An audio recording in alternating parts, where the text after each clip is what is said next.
Bueno, vamos a empezar con las charlitas de los temas, digamos, orientadas a estos estudiantes.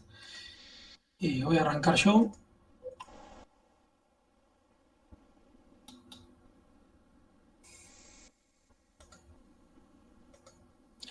Les pido me avisen, Andrea o Joaquín, si se ve bien. Sí, perfecto. Sí, sí, se ve perfecto. Bueno, buenísimo. Bueno, entonces arranco. Mi nombre es Claudio Pastorino, soy del grupo de teoría y simulación de materia blanda. Tenemos bastantes líneas en simulación computacional, pero bueno, van a estar orientadas evidentemente a estudiantes de licenciatura, doctorado o gente interesada en el postdoctorado. Les voy a mostrar como ejemplo un solo tema, pero en el grupo tenemos algún tema más y en colaboración con otros grupos también. Les pido que nos contacten si tienen un interés por estos temas. Bueno, lo que hacemos esencialmente es meter estos sistemas de materia condensada blanda en la computadora. Estudiamos los sistemas por simulación computacional, es como hacer un experimento virtual, y es un nanoscopio que tiene muchísima resolución espacial y temporal y que nos permite estudiar sistemas en equilibrio, sistemas fuera de equilibrio. Estudiamos mucho en eso, por ejemplo, flujos, estados estacionarios, estados transitorios. En muchas ocasiones se busca reproducir condiciones experimentales o propiedades experimentales, o sea, tenemos la expectativa de que lo que calculamos en la computadora sea equivalente a lo que se observa en los experimentos, y podemos calcular cantidades medias, dinámica de cada molécula, difusión, morfología, podemos definir campos a partir del sistema simulado. Como les decía, los experimentos son simulaciones virtuales y trabajamos principalmente con dinámica molecular y un poquito también con Monte Carlo y Hamiltonianos efectivos. Para poder hacer nuestro trabajo confiamos tremendamente en el poder computacional y para eso usamos el laboratorio LabSim que les comentaba Ignacio, y ahora esperamos empezar a usar Clementina 21 este mismo año, como varios otros grupos del departamento. Y les voy a contar entonces un poquito una motivación para uno de los temas.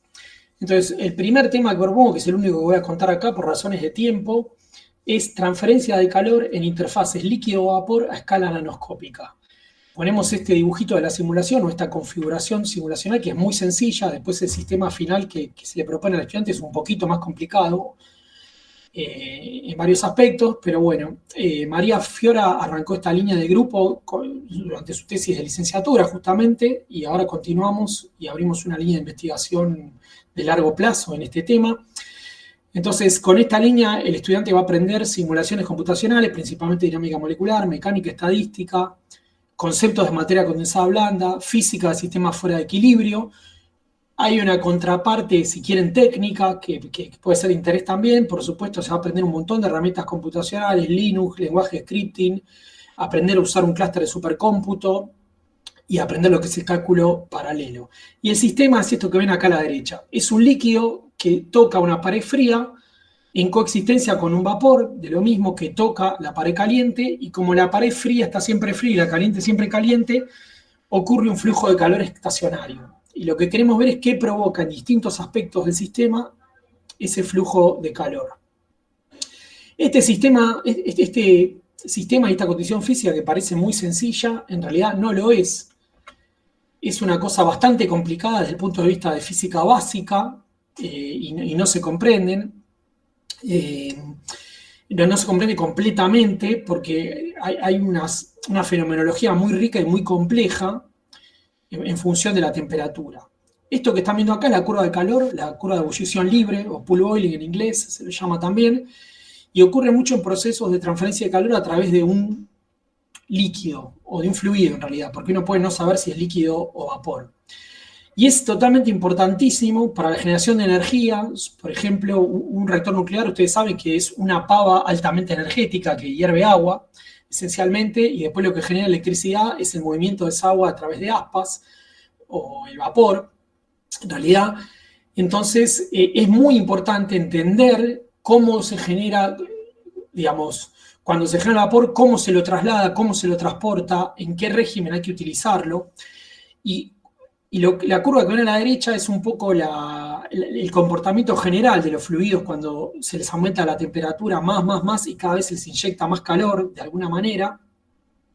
Y por supuesto el objetivo en este tipo, el objetivo, por ejemplo, en generación de energía, por ejemplo, nuclear, o en electrónica, es inverso, pero es muy parecido. En uno se quiere generar calor y transportarlo eficientemente. En el otro, el procesador, el chip de computadora, genera calor muy rápidamente, en escala muy pequeña espacial, y uno quiere sacarlo lo suficientemente rápido para que no se comprometa el semiconductor, digamos, ¿no? Entonces ahí hay un desafío de cómo me llevo suficientemente rápido el calor, que en realidad es parecido al de la generación eléctrica, por lo menos por energía nuclear.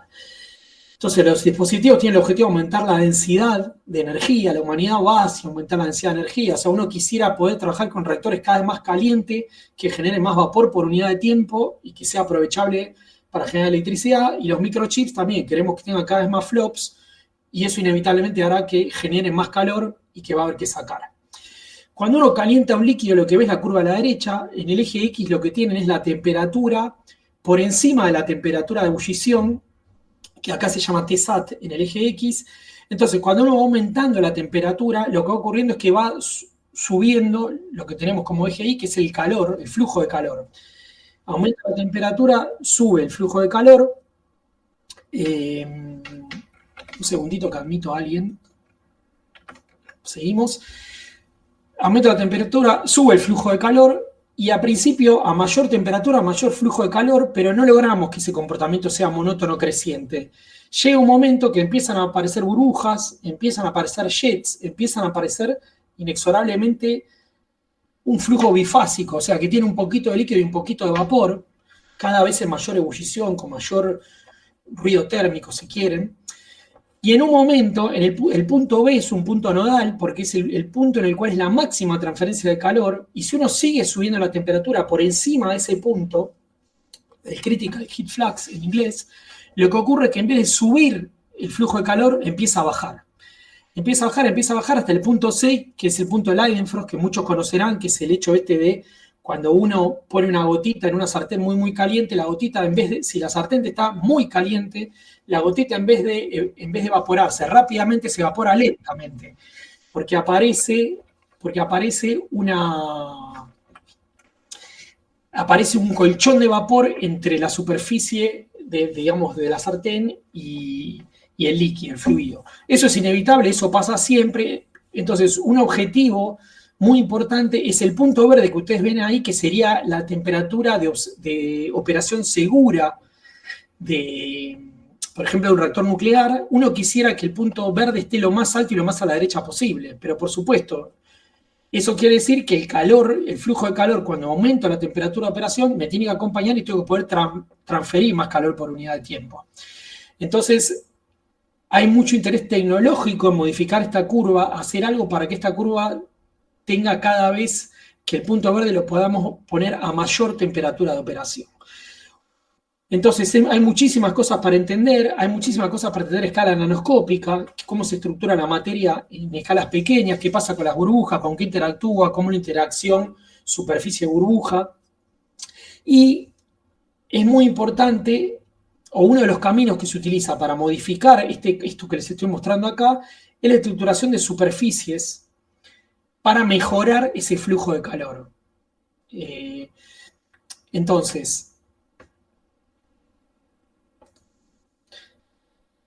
en esta transparencia que ya les estoy poniendo un poco el sistema que estudiaríamos en esa tesis licenciatura de doctorado, pero veamos un poquito a la izquierda, hay algunas propuestas para mejorar la transferencia de calor. Primero cuento los dibujitos de abajo. Ahí tienen esos conitos que son partículas de cobre sinterizado, tienen otro que es como un tejido, es un tejido polimérico que tiene diferentes propiedades respecto de cómo se lleva con el líquido, hidrofílico, hidrofóbico. Y el dibujito de la derecha, todo esto es experimental, lo que están viendo, sería un sistema que es un mar súper hidrofílico con islitas súper hidrofóbicas. Eso se supone que favorece la formación de burbujas y mejora la transferencia de calor. Lo que nosotros estamos proponiendo en este tema es una interfaz de líquido-vapor, como que la que les mostré en la primera transparencia, sometida a un flujo de calor, pero modificamos una de las superficies. La propuesta es modificarla con polímeros, que son esos que están viendo ahí, esas moléculas rojas, son polímeros muy duros, en particular acá, con muchísima rigidez digamos, de flexión. Y la idea es ver si esos polímeros pueden actuar como mejoradores del transporte térmico. Ya publicamos un trabajo en el que observamos que eso efectivamente ocurre. Y la idea es